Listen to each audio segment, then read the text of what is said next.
Anong tawag sa inyo nito? Paki-comment below lang sa ating video. Ayan. Sa lugar nyo, anong tawag sa inyo nito? Ayan, nalinisan ko na. Ayan, pakita ko yung harap. Ayan, ayun laman o. Ayun o. Ayan, dami. Anong tawag sa inyo ang sales na ito? Lamang dagat. Ayan. At anong pinakamasarap na luto nito? Ayan. Sure, mga taga-dagat lang, taga-isla ang makakasagot sa tamang pangalan nito. So ayan mga ka-jobs, nagluto tayo ngayon ng kalderetang saang. O, di ba? Baka ngayon lang kayo nakakita na ang saang na kinasun sa tawagin sa Bisaya, ginawang kaldereta. So ayan. Kala mo pusit ano? Saang yan mga idol. O. Tapos lagyan natin ng oyster sauce.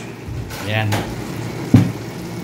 Yan yung kalderetang saang ka-jobs version.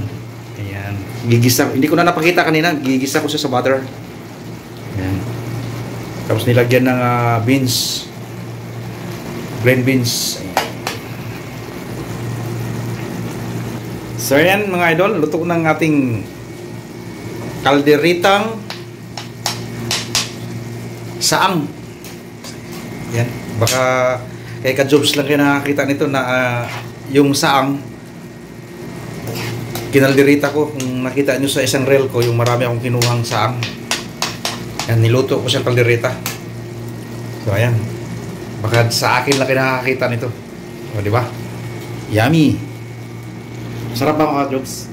Ayan mga ka-jobs, ito yung aking version na kalderitang saang.